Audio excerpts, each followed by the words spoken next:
Now, Singapore is now home to the world's #1 public speaker.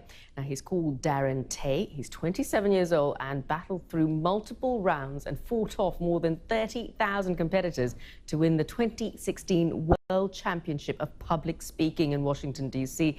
And that happened just about 10 days ago. Now, he won with a moving motivational speech about confidence and negative emotions. So let's take a look at a bit of that speech.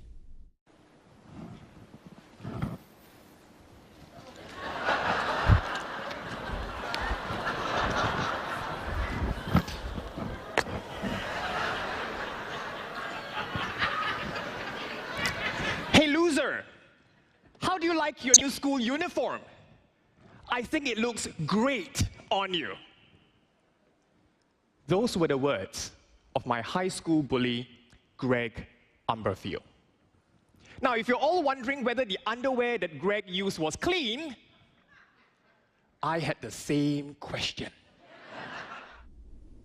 Well, I'm happy to say Darren joins us now in the studio without pair of underpants over your trousers there, so I'm glad to see that. First of all, congratulations. That's absolutely brilliant news to have a Singaporean actually win these global championships. So tell us a little bit about what it's like to have won. First and foremost, thank you very much for your well wishes. I'm really excited and very happy. I'm happy because I managed to win the World Championship of Public Speaking, and many years of hard work finally paid off. And I'm excited because of the opportunities that are open to me, the many different speaking engagements where I get to fly overseas to speak at overseas conferences. Yeah, that must be fun.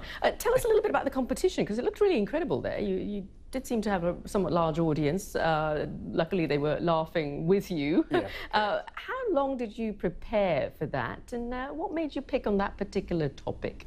For the grand final speech, I prepared for about 3 weeks. Yeah, but before that, I did some conceptualization. I came up with the content, but I only managed to freeze the design about 2 or 3 days prior to the contest. Right. So freezing the design basically means that I don't make any more changes or any more fine-tuning works.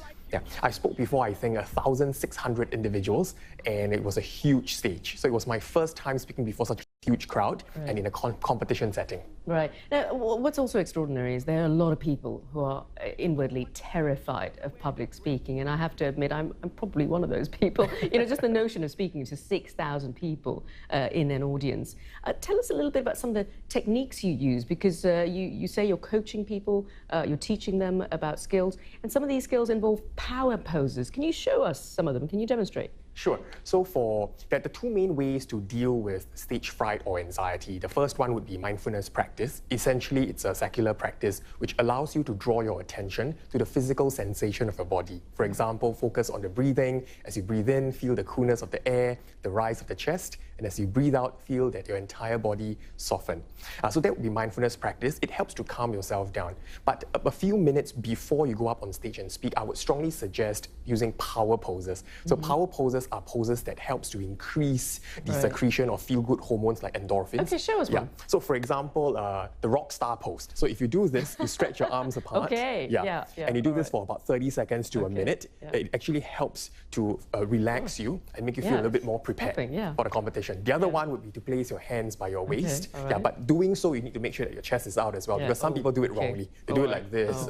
You will not get the same effect. Right, fantastic. And the other one was the one with the fingers, because I know it's something that someone we've been talking a lot about in the press, Donald Trump does a lot of. Oh, yeah. Correct. Politicians like to use different kinds of hand gestures. One of the more popular ones would be the finger point gesture. Right. So essentially, you'll be pointing, using your index finger to point either upwards or to point downwards to try and prove a certain point and to drive home a certain point. It's a more assertive hand gesture that politicians like to use. All right. Well, Darren Tay, thank you so much for those top tips, and congratulations again on your wonderful win. Thanks for coming in. Thank you very much. Thank you.